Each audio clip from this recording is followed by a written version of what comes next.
Welcome back to video number 8 of our study through the book of Galatians. The section we're covering today comes from Galatians chapter 3, verses 1 through 9. And before I begin in the text, I want to remind you that today is the last day to send in your boredom during quarantine video. So make sure that if you have a chance today to make your video and send it to me either through Facebook or through email, or just personal message me, whatever works, but just make sure you send those in.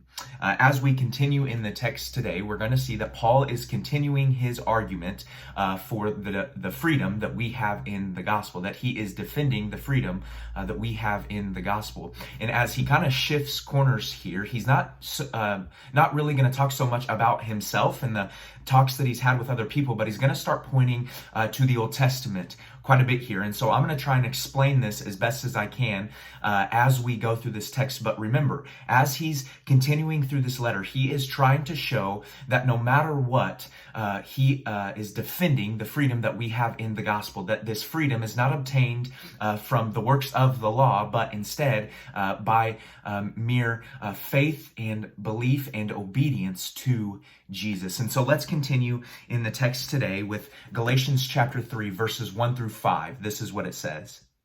You foolish Galatians. What a way to start out, all right? You foolish Galatians. Who has bewitched you? Before your very eyes, Jesus Christ was clearly portrayed as crucified.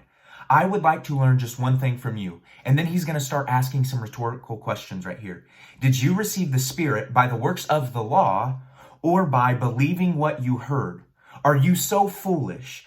After beginning by means of the Spirit, are you now trying to finish by means of the flesh? Have you experienced so much in vain if it really was in vain?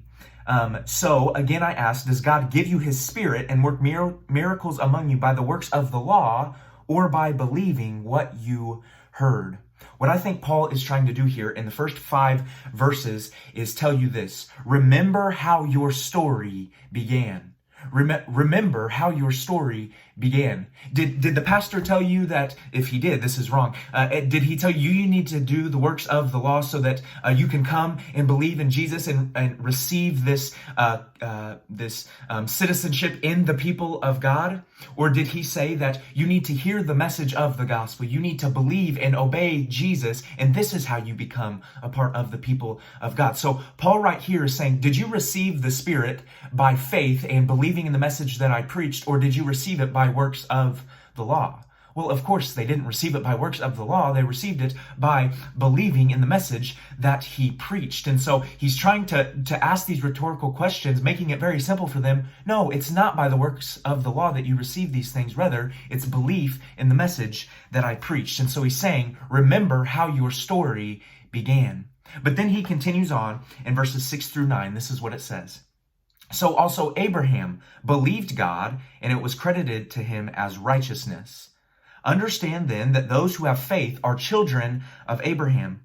Scripture foresaw that God would justify the Gentiles by faith and announce the gospel in advance to Abraham. All nations will be blessed through you.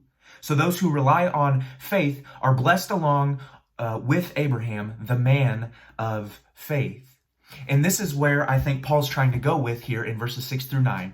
In verses 1 through 5, he's saying, remember how your story began. Well, right here in verses 6 through 9, I think he's saying, remember how the story began. Okay, verses 6 through 9, he's saying, remember how the story began. It started with Abraham, the man who was credited to him as righteousness just by his belief. And so he's trying to point to, even in the Old Testament, we sometimes think it's very legalistic. They had to perform these rituals and these laws, and then they would gain this righteousness and this status as the people of God. But that's not how it was. With Abraham, he was credited righteous because of his belief, because he believed in God. And he continues on saying that this came through, and it was even forespoken that in the future that the Gentiles would come to believe by their faith in God. And so even Abraham was continuing this tradition. From the very beginning, it always started with faith in God. It was never by their works of the law that they gained this covenantal status with God. It was always by their faith and belief in God. And then from there, their obedience to him. And so this is how I want to end today, not with a reflection question, but with an encouragement. I want to encourage you to remember your story.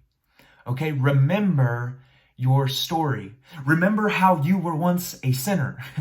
Remember how you were once messed up and wicked and evil. But God, you placed your faith in Jesus. You placed your faith in him, and it changed everything.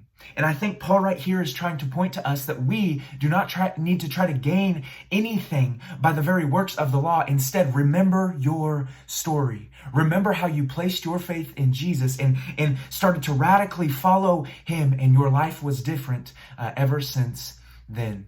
I hope you guys have a wonderful weekend, and I'll talk to you on Monday.